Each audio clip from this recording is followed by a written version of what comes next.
Bismillahirrahmanirrahim. Assalamualaikum warahmatullahi wabarakatuh.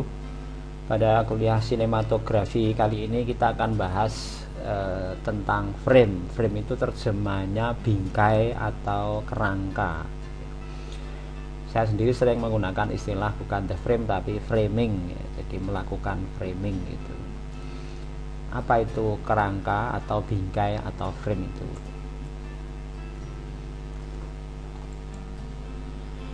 Memilih frame di dalam pembuatan film atau video adalah tindakan penting ya dalam pembuatan film itu. Sebagai pembuat film kita harus mengarahkan penonton lihat di sini, kemudian lihat di sini, kemudian lihat sini dan seterusnya. Artinya apa? Apa yang ada dalam frame kita, apa yang ada di dalam kotak yang kita pilih dari adegan itu, maka disitulah penonton akan melihat. Sehingga apa yang kita masukkan dalam frame atau dalam kotak yang kita pilih, memilihnya tentu saja melalui kamera, maka itulah yang akan dilihat oleh penonton. Kita bisa memilih frame atau adegan dari jauh, dari dekat, sebelah kiri, sebelah kanan dan sebagainya. Itu sangat tergantung kepada frame atau bingkai yang kita pilih. Dengan demikian sebenarnya ketika kita memilih frame pada suatu adegan, maka kita seperti membawa penonton itu untuk melihat ke arah yang kita lihat. Oh, lihatlah di sini, kemudian di sini, kemudian di sini gitu. Maka memilih bingkai atau memilih frame adalah masalah penyampaian cerita. Ceritanya bagaimana, suasananya seperti apa, ya, bukan cuma membingkai disuruh lihat sini enggak, tapi juga masalah komposisi. Artinya komposisi itu bagaimana kita mengatur apa yang tampak di dalam bingkai itu, siapa yang masuk ke dalam bingkai itu, posisinya di mana, bagaimana. Itu adalah masalah komposisi. Ritme itu berhubungan dengan sesuatu di mana sesuatu itu berulang dan kita mengarahkan pada ritme tertentu. Misalnya ketika orang berlari misalnya, Anda bisa ngesut bagian kakinya misalnya, ya. Atau suasana apa yang tampak pada adegan tersebut, nah itu maka itu bisa menjadi sesuatu yang mempengaruhi penonton ketika kita memilih bingkai. Perspektif juga begitu. Kita bisa membingkainya itu ya pada arah kiri, kanan, atas, bawah, jauh, dekat. Itu menunjukkan sudut pandang kita terhadap suatu adegan. Bisa yang kita tonjolkan perspektif kita itu pada matanya saja, bisa pada wajahnya, bisa seluruh kepalanya, bisa separuh badan, bisa seluruh badan. Nah, itu semua menunjukkan perspektif atau sudut pandang dari penglihatan kita, dan penglihatan kita itulah yang akan dilihat oleh penonton. Nah, inilah pentingnya melakukan framing atau frame, memilih frame. Ini adalah contoh dalam sebuah film.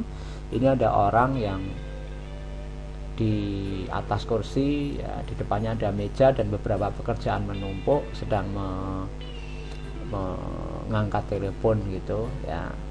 Adegan ini sebenarnya bisa dipilih frame-nya macam-macam. Misalnya kita milih frame yang mana? Oh, dia ada di tengah pada adegan itu, pada scene itu dia ada di tengah, di sebelah kiri atas itu ya. Atau kita yang bawah kiri itu kita bisa mengarahkan dia, oh dia ada di sebelah kanan. Orangnya itu dalam frame kita dia ada di sebelah kanan sehingga kirinya kosong. Bisa juga kita zoom lebih dekat lagi seperti yang tampak pada gambar kanan atas, atau zoom lebih dekat lagi pada kanan bawah. Itu adalah pilihan-pilihan frame yang mungkin pada adegan ini. Nah, pada film ini dia milih frame-nya seperti ini. Jadi areanya luas, panjang, ya, sebelah kanan kosong dari kejauhan begitu.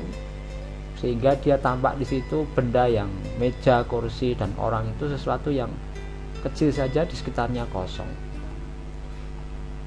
Dikatakan dalam penulis buku sinematografi Theory and Practice itu, yaitu Glenn Brown, mengatakan ini memberi kita banyak informasi tentang situasi dan karakter utama. Itulah tujuan dari frame itu adalah bagaimana kita bisa memberikan situasi, ya, menekankan situasi tertentu yang hubungannya dengan karakter utamanya bagaimana.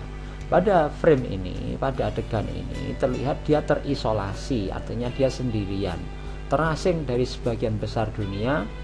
Bidikan luas dan jauh dari kamera itu menekankan keterasingan dan kesendiriannya, ya, karena dalam area yang luas itu dia sendirian aja, diperkuat oleh skema warna dan kurangnya hiasan dinding, artinya yang lainnya kosong semua, dia di situ sendirian.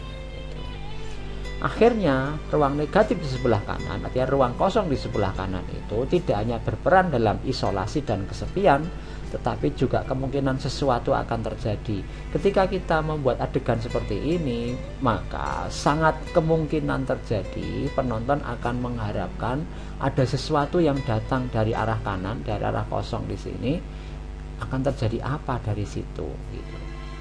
Oke, itulah gunanya frame. Ini adalah contoh adegan yang lain, di mana ini ada satu adegan ketika terjadi persidangan gitu ya. Di persidangan itu kita lihat sekarang pada adegan ini, sang sutradara mengarahkan seluruh, ada puluhan orang di dalam adegan ini, di mana seluruh orang, puluhan orang di sini pandangannya mengarahkan ke satu titik di sini ya. Di orang yang sedang terduduk di situ, di tengah menundukkan kepala, itu semua ke situ ya. Sebagian besar atau hampir semuanya melihat ke situ. Nah, pada adegan ini sebenarnya kita bisa memilih frame yang bermacam-macam. Bisa kita milih frame yang pada kotak kuning ini ya, atau kotak yang biru. Tapi pada kali ini si sutradara memilih ya, untuk mengarahkan DP-nya, director photograph-nya, untuk melihat secara keseluruhan area ini. Birnbaum menjelaskan dalam buku tersebut, keseluruhan cerita berada pada titik klimaks ya, ketika jaksa sudah menyampaikan argumentasi dan saksi-saksinya, persidangan telah mencapai tahap akhir di mana pengacara yaitu Paul Newman telah mengeluarkan seluruh kasusnya, tetapi saksi didiskualifikasi, bukti dikecualikan, artinya semua argumentasi dia dipatahkan. Dia tidak punya apa-apa lagi selain ucapan penutup terakhirnya, dan semuanya tergantung padanya.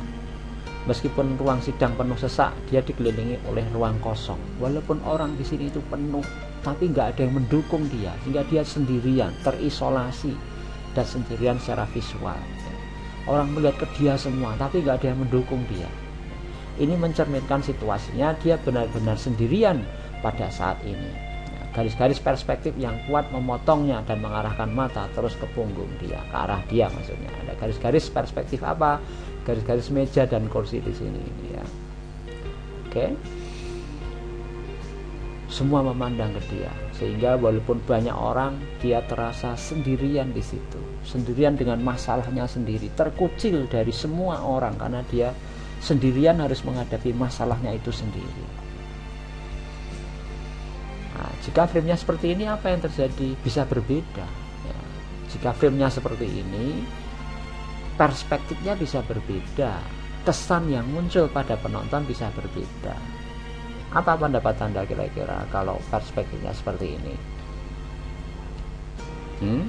Ya silakan aja, Anda bisa membuat argumentasi sendiri-sendiri tentang jika saja ya, sutradaranya minta framenya seperti ini kepada director of photographer-nya itu seperti ini, ya nanti bisa muncul kesan yang berbeda.